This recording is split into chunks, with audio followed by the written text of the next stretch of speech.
कालीबंगा से शुरू करना सही रहेगा। हनुमानगढ़ जिले में है ये, घग्गर नदी के किनारे। कालीबंगा नाम का मतलब तो शायद काली चूड़ियां है। जी हाँ, काली चूड़ियां। पर यहाँ जो मिला है वो चूड़ियों से कहीं ज्यादा है। इसकी खोज अमलानंद घोष ने की थी 1952 में। और खुदाई? खुदाई बाद में हुई 60 के दशक में बीबी लाल और बीके थापर ने की। तो क्या खास मिला यहाँ? सबसे खास बात यह है कि कालीबंगा में हमें एक ही जगह पर दो अलग अलग समय की, मतलब दो सांस्कृतिक चरणों की जानकारी मिलती है। अच्छा, दो चरण? कौन कौन से? एक तो है हड़प्पा सभ्यता से भी पहले का, जिसे हम प्राक हड़प्पा कहते हैं। ये करीब 2400 ईसा पूर्व के आसपास का समय है। हड़प्पा से भी पहले? तब कैसा था जीवन? तब लोग कच्ची मिट्टी की ईंटों के घरों में रहते थे। दीवारें काफी मोटी थी, लगभग 1.25 मीटर तक चौड़ी। 1.25 मीटर चौड़ी दीवारें, कच्ची मिट्टी की? हाँ, और घरों में चूल्हे मिले हैं, तांबे के कुछ औजार भी, मिट्टी के बर्तन तो थे ही। और यहीं पर वो विश्व प्रसिद्ध खोज हुई थी, जूते हुए खेत वाली। बिल्कुल सही। दुनिया के सबसे पुराने जुते हुए खेतों के सबूत यहीं कालीबंगा से मिले हैं, प्राक हड़प्पा काल के। ये तो सच में कमाल है। मतलब 4000 साल से भी ज्यादा पहले लोग हल से खेत जोत रहे थे। हाँ, और सिर्फ जोत नहीं रहे थे, उसमें एक साथ दो फसलें उगाने के भी निशान मिले हैं, शायद चना और सरसों। ये दिखाता है कि खेती की समझ काफी अच्छी थी। और अग्नि वेदिकाएं, वो भी इसी पुराने दौर की हैं। कुछ अग्निकुंड या वेदिकाएं मिली हैं इस दौर की, शायद कुछ धार्मिक रीति रिवाजों के लिए। फिर दूसरा दौर कौन सा था? दूसरा दौर है विकसित हड़प्पा काल का, जब कालीबंगा एक तरह से एक पूरा शहर बन गया। शहर मतलब प्लान किया हुआ शहर? हाँ बिल्कुल, योजनाबद्ध तरीके से बसाया गया। एक ऊंचा टीला, जिसे गढ़ी या दुर्ग कहते हैं, और नीचे आम लोगों के रहने का इलाका। सड़कें वगैरह कैसी थी? सड़कें एकदम सीधी, पूरब से पश्चिम, उत्तर से दक्षिण, एक दूसरे को समकोण पर काटती हुई, जिसे ग्रिड पैटर्न कहते हैं। वाह, और मकान? वो भी कच्ची ईंटों के थे। नहीं, इस दौर में पक्की ईंटों का इस्तेमाल होने लगा था। आग में पकाई हुई ईंटें।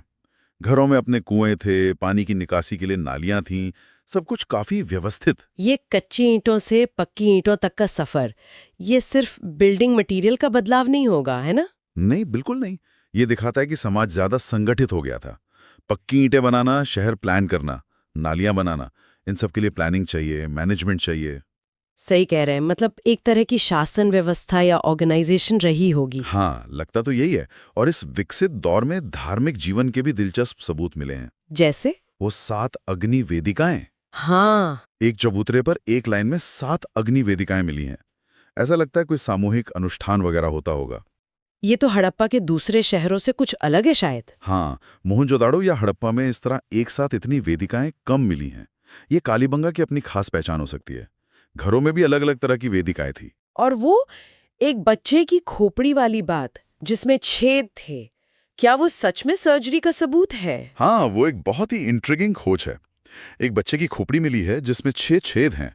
कुछ एक्सपर्ट्स मानते हैं कि ये शायद हाइड्रोसेफेलस जैसी बीमारी के इलाज के लिए की गई सर्जरी हो सकती है। ट्रेपिनेशन जिसे कहते हैं, दुनिया का सबसे पुराना सबूत? हो सकता है। ये करीब 4500 साल पुरानी बात है। पक्का कहना मुश्किल है, पर यह इशारा करता है कि शायद उस वक्त भी चिकित्सा की कुछ समझ मौजूद थी। अविश्वसनीय। कालीबंगा तो सच में रहस्यों से भरी है। अच्छा, अब थोड़ा दक्षिण में चलते हैं। उदयपुर के पास आहड़ सभ्यता। हाँ, आहड़। ये बेड़च या आयड़ नदी के किनारे है। इसका एक और नाम ताम्रवती भी है। ताम्रवती मतलब तांबे वाली जगह। बिल्कुल। ये एक अलग कल्चर था, ताम्रपाषाण युग का। चाल्कोलिथिक एज कहते हैं इसे। मतलब पत्थर के साथ तांबे का इस्तेमाल शुरू हो गया था। ये करीब 4000 साल पुरानी सभ्यता है। तो यहाँ तांबा खास था। हाँ, यहाँ तांबे के औजार बहुत मिले हैं। कुल्हाड़ियाँ, चूड़ियाँ, चाकू। लगता है यहाँ तांबा गलाने का भी काम होता था, इसलिए नाम पड़ा ताम्रवती। इसका एक और स्थानीय नाम धूलकोट भी है, मतलब मिट्टी का टीला। आहड़ की कोई खास पहचान, जैसे कालीबंगा की जुताई या वेदिकाएं? आहड़ की खास पहचान है उसके मिट्टी के बर्तन, खासतौर पर काले और लाल रंग वाले। ब्लैक एंड रेड वेयर कहते हैं इनको। ये एक खास तकनीक से बनाए जाते थे। अच्छा, और कुछ? मिट्टी की बनी हुई बैल की मूर्तियां, वृषभ मूर्तियां, ये यहाँ बहुत मिली हैं। शायद पशुपालन उनके जीवन का अहम हिस्सा था। और मैंने पढ़ा था कि आहड़ में कुछ घरों में एक साथ कई चूल्हे मिले हैं, 4 से 6। हाँ, ये एक बहुत दिलचस्प बात है। एक ही घर में इतने सारे चूल्हे, इसका मतलब शायद ये हो सकता है कि वहां बड़े परिवार रहते थे या कई परिवार एक साथ, जॉइंट फैमिली जैसा कुछ। मतलब एक ही रसोई में कई घरों का खाना बनता हो। हाँ, ये उस वक्त की सामाजिक व्यवस्था की तरफ इशारा करता है। ये लोग खेती भी करते थे, यहाँ से चावल के दाने मिले हैं, पशु पालते थे, शिकार भी करते थे। क्या आहड़ का हड़प्पा से कोई कनेक्शन था? सीधा कनेक्शन कहना मुश्किल है, पर आहड़ के कुछ बर्तनों पर ऐसे निशान मिले हैं जो हड़प्पा की लिपि जैसे लगते हैं। पूरी तरह स्पष्ट नहीं है, पर हो सकता है कोई संपर्क रहा हो। तो मतलब राजस्थान में सिर्फ हड़प्पा ही नहीं, बल्कि आहड़ जैसी अपनी स्थानीय संस्कृतियां भी थीं, जो शायद आपस में इंटरैक्ट भी करती थीं। बिल्कुल। और तांबे की बात चली है तो एक और जगह बहुत जरूरी है, सीकर जिले में गणेश्वर, गणेश्वर। कांटली नदी के किनारे। हाँ, वही। आरसी अग्रवाल ने यहाँ भी खुदाई की। इसे तो ताम्रपाषाण सभ्यताओं की जननी कहा जाता है, मदर ऑफ कैल्कोलिथिक कल्चर्स। जननी? हाँ, ऐसा क्यों? क्योंकि ऐसा लगता है कि गणेश्वर ही वो जगह थी जो हड़प्पा के बड़े शहरों को बड़े पैमाने पर तांबा सप्लाई करती थी। अच्छा, यहाँ क्या मिला है ऐसा? यहाँ से हजारों की तादाद में तांबे के औजार मिले हैं। तीर की नोकें, मछली पकड़ने के कांटे, चूड़ियाँ, कुल्हाड़ियाँ, इतनी ज्यादा मात्रा में कि लगता है ये फैक्ट्री थी एक तरह की। और तांबे की क्वालिटी? यही तो सबसे हैरान करने वाली बात है। इन औजारों में तांबा 99% तक शुद्ध पाया गया है। 99% शुद्ध? उस जमाने में ये कैसे मुमकिन था? यही तो उनकी मेटलर्जी यानी धातु विज्ञान की समझ का कमाल दिखाता है। वो सिर्फ तांबा निकालते नहीं थे, उसे साफ करके शायद औजार बनाकर दूसरी जगहों पर भेजते थे। मतलब एक तरफ का इंडस्ट्रियल हब था गणेश्वर। हाँ, कह सकते हैं एक प्रमुख सप्लायर। ये उस वक्त के ट्रेड नेटवर्क को भी दिखाता है, कितना फैला हुआ था व्यापार। तो कालीबंगा से शहरीकरण, आहड़ से स्थानीय संस्कृति, और तांबा और गणेश्वर से इंडस्ट्री और ट्रेड। कमाल है। ये तो हुई हड़प्पा और ताम्रपाषाण की बात। मौर्य काल का क्या? क्या उसके भी निशान है राजस्थान में? हाँ, बिल्कुल हैं। इसके लिए हमें जयपुर के पास बैराट जाना पड़ेगा, प्राचीन विराटनगर। बैराट, यहाँ क्या खास है? बैराट मौर्य सम्राट अशोक के समय में बहुत महत्वपूर्ण केंद्र था, और यहाँ की सबसे बड़ी खोज हैं अशोक के शिलालेख। अशोक के शिलालेख? हाँ। वो तो बहुत बड़ी बात है। कौन से वाले? यहाँ 2 शिलालेख मिले हैं। सबसे फेमस हैं भाब्रू शिलालेख, जिसे कैप्टन बर्ट ने 1837 में खोजा था। भाब्रू शिलालेख, हाँ सुनाए। इसमें क्या खास है? इसमें अशोक खुद बताते हैं कि वो बुद्ध, धम्म और संघ में विश्वास रखते हैं। ये अशोक के बौद्ध धर्म अपनाने का सबसे पुख्ता सबूत माना जाता है, इसीलिए ये बहुत इंपॉर्टेंट है। तो क्या बैराट उस वक्त बौद्ध धर्म का कोई बड़ा सेंटर था? लगता तो यही है। यहाँ एक गोल बौद्ध मंदिर के खंडहर भी मिले हैं। माना जाता है कि ये भारत के सबसे पुराने मंदिरों में से एक है। सोचिए, 3री सदी ईसा पूर्व का गोल मंदिर। गोल मंदिर? पत्थर का? हाँ। बाद में 7वीं सदी में चीनी यात्री हुएनसांग भी यहाँ आए थे। उन्होंने भी यहाँ कई बौद्ध मठ और स्तूप होने की बात लिखी है। तो ये जगह लंबे समय तक आबाद रही? हाँ, बाद में यहाँ से इंडो ग्रीक राजाओं के सिक्के भी मिले हैं, और मुगल काल में यहाँ टकसाल भी थी। और हाँ, यहाँ से शंख लिपि के भी प्रमाण मिले हैं। शंख लिपि, ये क्या है? ये एक प्राचीन लिपि है जिसके अक्षर शंख जैसे दिखते हैं।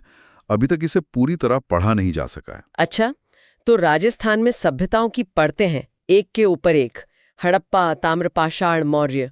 कुछ और जगहों का भी जिक्र करना चाहेंगे संक्षेप में? हाँ, 2-3 जगह और हैं जो अहम हैं, जैसे भीलवाड़ा में बागोर, कोठारी नदी के किनारे। बागोर, यहाँ क्या मिला? वीएन मिश्र की खुदाई से पता चला कि यहाँ लोग मध्य पाषाण काल यानी मिसोलिथिक एज से रह रहे थे। और सबसे खास बात, यहाँ भारत में खेती और पशुपालन के कुछ सबसे पुराने सबूत मिले हैं, करीब 7000 साल पुराने। 7000 साल? मतलब जब दुनिया में कई जगह सिर्फ शिकार हो रहा था, यहाँ खेतीबाड़ी शुरू हो चुकी थी। जी हाँ, ये बहुत बड़ी खोज है। और कोई?